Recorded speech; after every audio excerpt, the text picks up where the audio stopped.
What if I told you that the most influential person in human history wasn't a king, wasn't a conqueror, wasn't even a politician? What if the secret to influencing billions of people across 2 millennia had nothing to do with armies or wealth, but everything to do with 3 psychological principles so powerful that modern marketers, leaders, and influencers are still trying to reverse engineer them today? The man who mastered these principles started with 12 followers and changed the world forever. But here's what will shock you. These weren't religious miracles. They were psychological masterstrokes that anyone can understand and learn from. If you're building influence, leading people, or trying to create lasting change, the most powerful case study in human history isn't Steve Jobs or Napoleon. It's a carpenter who understood human psychology better than anyone. Here's the mystery that has puzzled historians and psychologists for centuries. How did a man with no formal education, no political power, no army, and no wealth manage to create a following that would outlast every empire, every kingdom, and every government that has ever existed? Most people think it was about miracles or divine intervention. But when we strip away the religious interpretations and look purely at the psychological evidence, we discover something far more fascinating. This analysis suggests that Jesus intuitively mastered what modern psychology calls the authority paradox. Traditional authority figures of his time, Roman governors, Jewish high priests, wealthy merchants, all relied on external symbols of power. They wore expensive robes, lived in palaces, surrounded themselves with guards. They commanded through fear, hierarchy, and material displays of dominance. But Jesus did the exact opposite. He walked among the poor, ate with outcasts, washed his followers' feet. To the conventional mind, this should have destroyed his authority. Instead, it amplified it exponentially. Why? Because he had discovered something that wouldn't be formally studied by psychologists until the 1950s. That authentic authority doesn't come from being above people, but from being genuinely for them. When Jesus said, "Whoever wants to become great among you must be your servant," he wasn't just teaching moral philosophy. He was revealing a psychological truth about human nature that most leaders completely miss. We can interpret this as the first recorded understanding of what psychologists now call servant leadership, the counterintuitive principle that true influence grows when you invert the traditional power dynamic. This pattern reveals a possible application of what modern research calls moral elevation. When people witness unexpected acts of virtue, it triggers a powerful emotional response that creates deep loyalty and admiration. Every time Jesus chose humility over hierarchy, service over status, he was triggering this psychological mechanism in ways that traditional authority figures couldn't touch. But here's where it gets really fascinating. Modern neuroscience has revealed why this psychological approach was so devastatingly effective.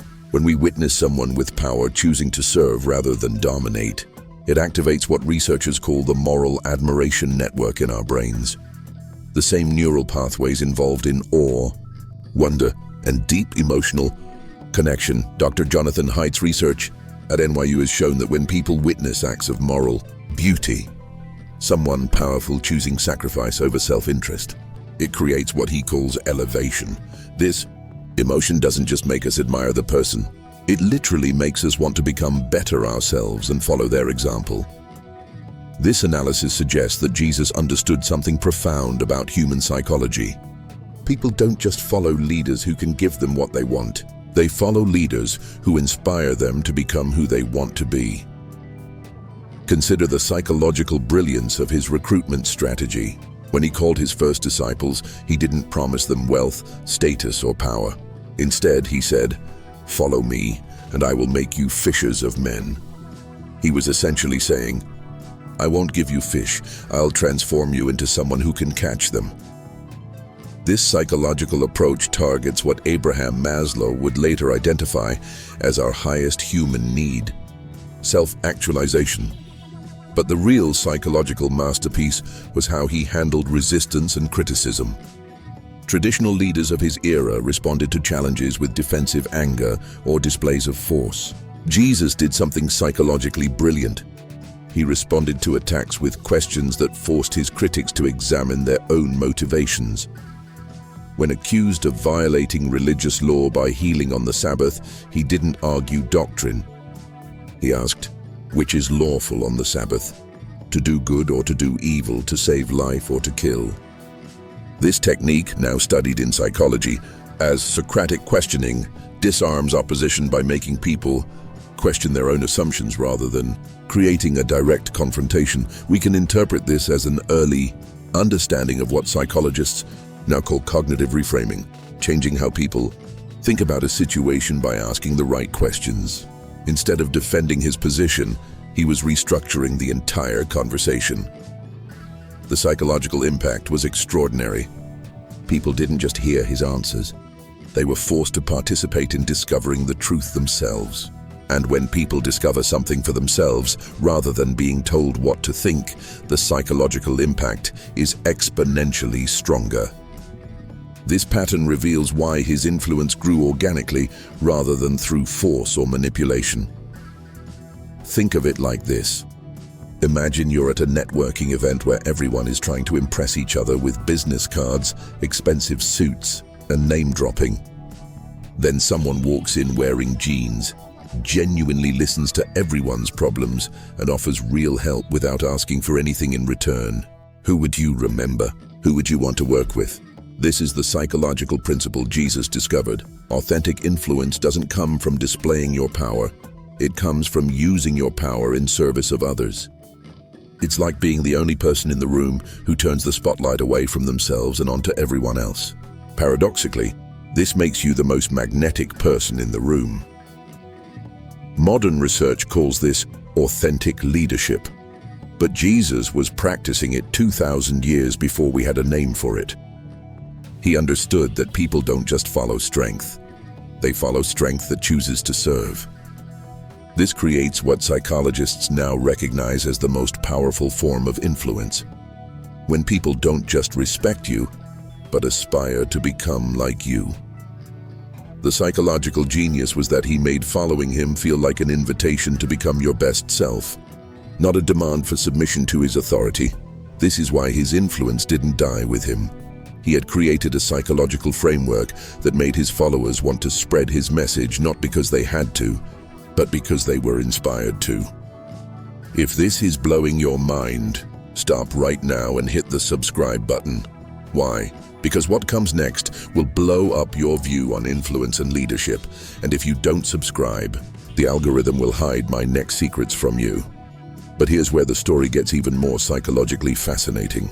Jesus didn't just understand individual psychology, he had cracked the code on something far more complex: group psychology and social influence on a massive scale. Here's the second mystery. How did he turn a small group of ordinary people, fishermen, tax collectors, political rebels, into a movement that would spread across the Roman Empire within just a few decades? Most religious movements stay confined to their original culture, but this one crossed every boundary: social, ethnic, economic, and geographic. The answer lies in what modern psychology calls the paradox of exclusivity and inclusion. This analysis suggests that Jesus had intuitively discovered how to make his message both exclusive enough to feel special and inclusive enough to spread universally. Traditional religions of his time were either completely exclusive, you had to be born into the right tribe, follow complex rituals, or meet impossible standards, or so inclusive that they lacked any compelling identity. Jesus found the psychological sweet spot between these extremes. On one hand, he made following him exclusive. Few are chosen. Narrow is the path. Count the cost. This created what psychologists now call scarcity psychology. When something feels rare or difficult to obtain, we value it more highly. But here's the psychological brilliance. He made the entrance requirements accessible to anyone. You didn't need noble birth, wealth, education, or religious credentials. The cost was internal transformation, not external qualifications.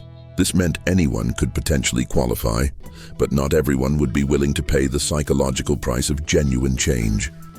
We can interpret this as an early understanding of what behavioral economists now call commitment psychology. When people have to invest something meaningful to join a group, whether it's money, time, or in this case, personal transformation. They become more psychologically committed to the group's success. But the real psychological masterpiece was how he structured the group dynamics. Instead of creating a traditional hierarchy with himself at the top, he created what psychologists now recognize as a distributed leadership network.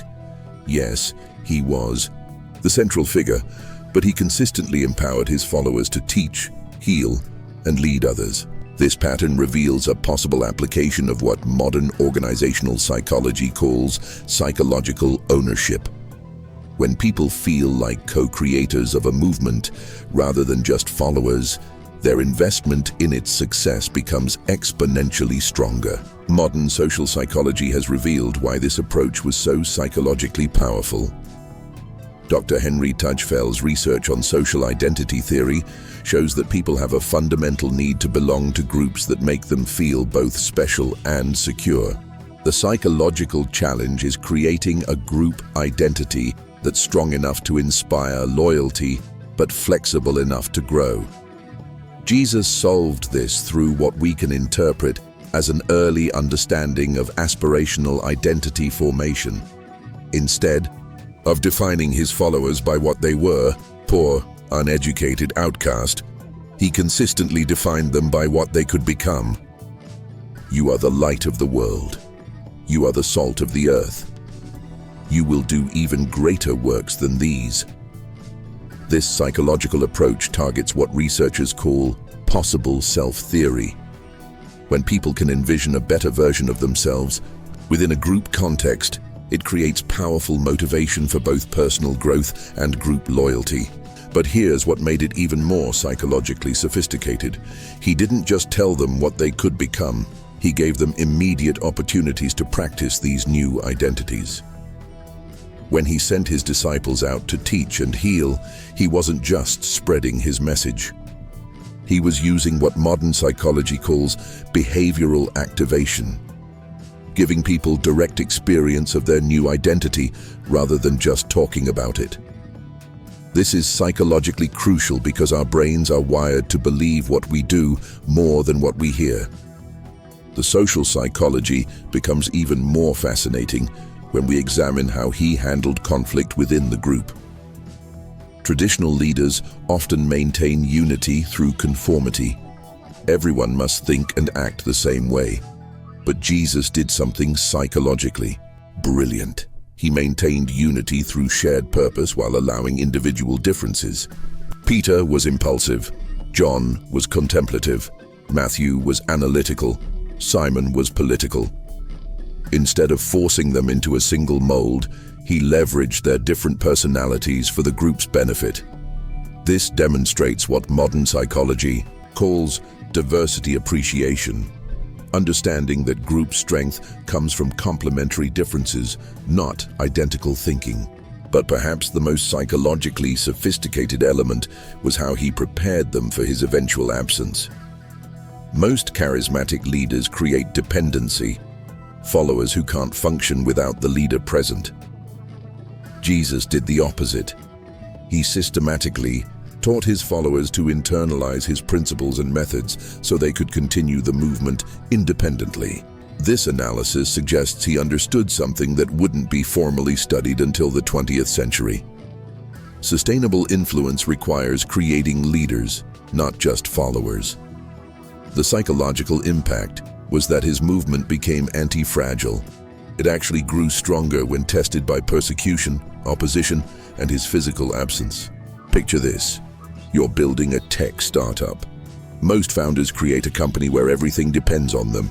All decisions flow through them, all knowledge stays with them, all relationships belong to them. What happens if they leave? The company collapses. Now imagine a different founder who deliberately builds systems, trains team members to think independently, and creates a culture where the company's values and methods can survive and thrive even without the founder's presence. Which company is more valuable? Which one scales better? This is exactly what Jesus did with his movement. Instead of creating followers who depended on his physical presence, he created leaders who carried his psychological principles within themselves. It's like he was programming human operating systems with a new way of thinking and being that could replicate itself across any culture or circumstance. The psychological genius was that he made his absence feel like an opportunity for growth rather than a loss of leadership. "It is better for you that I go away," he told them, "because then you will do even greater things." This is the opposite of most charismatic leaders who try to make themselves irreplaceable. Modern business psychology calls this succession planning and leadership development, but Jesus was practicing it when the Roman Empire was still trying to control people through fear and force. He understood that true influence doesn't create dependence. It creates independence guided by shared principles. If you're still watching, you are different from most people. Prove it. Leave your like now and subscribe, because people like you deserve to know all the secrets I'll reveal in the next videos. Now we come to the most psychologically complex mystery of all. How did Jesus transform his own death, typically the end of any leader's influence, into the event that exponentially amplified his psychological impact on history? This is where most analysis falls apart, because people try to explain it through religious doctrine rather than psychological principles. But when we examine it purely from a psychological perspective, we discover what might be the most sophisticated understanding of human motivation and meaning-making ever demonstrated. Here's the mystery. Throughout history, when influential leaders die, their movements typically fragment, decline, or disappear entirely. Alexander's empire was divided among his generals. Caesar's assassination led to civil war. Most revolutionary leaders are quickly forgotten after their deaths, but Jesus' influence exploded after his crucifixion in ways that defy conventional understanding of leadership psychology. The psychological analysis reveals something extraordinary. Jesus had somehow reframed the meaning of suffering, sacrifice, and even death itself in ways that transformed these typically negative experiences into sources of power, purpose, and inspiration. Traditional leaders of his era maintained influence through displays of strength, wealth, and invincibility. They avoided any appearance of weakness or vulnerability because they understood that people follow winners, not victims. But Jesus did something psychologically revolutionary. He chose to openly embrace suffering and vulnerability, then somehow transformed these experiences into sources of moral authority. This pattern reveals a possible application of what psychologists now call post-traumatic growth, the psychological phenomenon where people emerge from difficult experiences stronger, wiser, and more influential than before. But Jesus seemed to understand this principle not just individually but systematically. We can interpret his approach as an early understanding of what Viktor Frankl would later call logotherapy, the psychological principle that humans can endure almost any suffering if they can find meaning in it. But Jesus went beyond just finding meaning in suffering. He created a psychological framework that transformed suffering into purpose, sacrifice into power, and death into victory. The psychological sophistication becomes clear when we examine how he prepared his followers for this transformation. He didn't hide the reality that following him would involve difficulty, persecution, and sacrifice. Instead, he systematically reframed these experiences as evidence of authenticity, sources of growth, and pathways to influence. Modern psychology has finally begun to understand why this psychological approach was so devastatingly effective. Dr. Martin Seligman's research on learned optimism and Dr. Carol Dweck's work on growth mindset reveal that how people interpret challenging experiences determines whether those experiences weaken or strengthen them. Jesus appeared to understand something that wouldn't be formally studied until the 21st century. that reframing narrative can transform any experience from victimization into empowerment. When he said, "Take up your cross and follow me," he wasn't asking people to embrace meaningless suffering. He was teaching them to psychologically transform unavoidable difficulties into sources of purpose and influence. This analysis suggests that Jesus had discovered what psychologists now call anti-fragile psychology. The ability to become stronger through stress rather than just surviving it. But he didn't just apply this to individual psychology, he built it into the DNA of his entire movement. Consider the psychological brilliance of how he handled his own death. Instead of trying to avoid it or fight it, he reframed it as the ultimate demonstration of his principles. This created what researchers call cognitive consonance for his followers.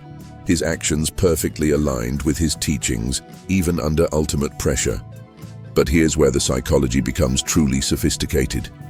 He had prepared his followers to interpret his death not as the failure of his mission, but as its completion.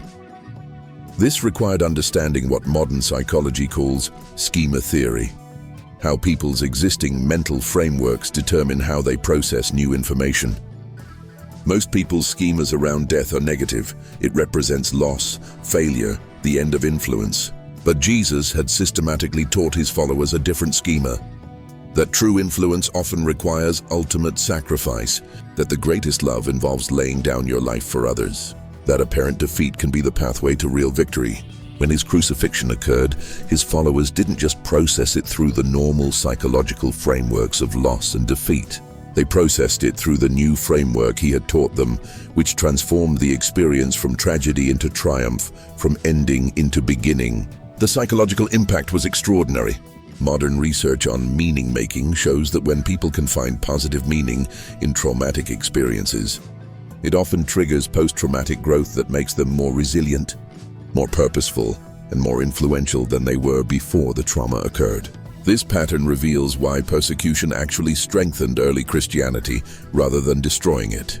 The followers had been psychologically prepared to interpret opposition as validation, suffering as purification, and sacrifice as influence. Every challenge became evidence that they were following the right path. Imagine two different approaches to building a brand. The first approach tries to avoid all criticism, hide all flaws, and maintain a perfect image.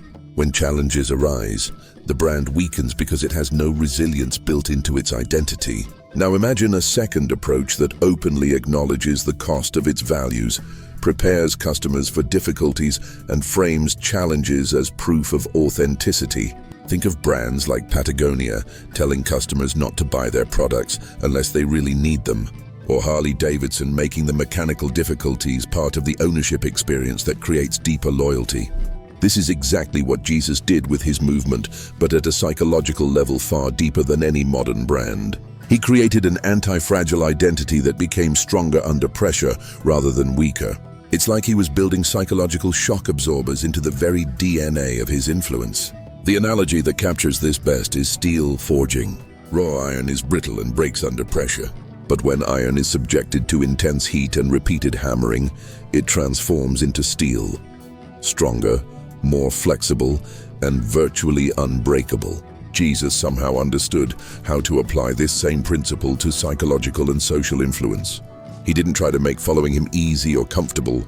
Instead, he made the difficulties meaningful, the sacrifices purposeful, and the challenges transformational.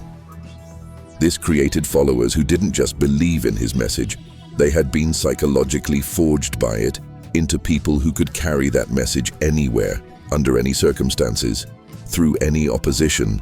The psychological result was influence that became stronger rather than weaker over time, more compelling rather than less compelling under pressure, and more relevant rather than less relevant as it spread across different cultures and centuries. When we strip away everything else and look purely at the psychology, we see something extraordinary. A man who understood human nature so deeply that he created principles of influence that are still being discovered by modern psychology 2,000 years later. Servant leadership, authentic authority, anti-fragile thinking, meaning-making through adversity, distributed leadership networks. These weren't just moral teachings. They were psychological technologies that transformed how influence works. Whether you're building a business, leading a team, or trying to create positive change in the world, these psychological principles remain as powerful today as they were 2 millennia ago. If these secrets blew your mind, you need to see my next videos. But only if you hit the bell icon. Otherwise, you'll lose the most powerful secrets in history. What is your opinion on the ideas presented in this content? Leave it in the comments. Send this news to that friend of yours who has a keen perception. This analysis is speculative and based on historical patterns and psychological research, not clinical diagnosis or religious doctrine.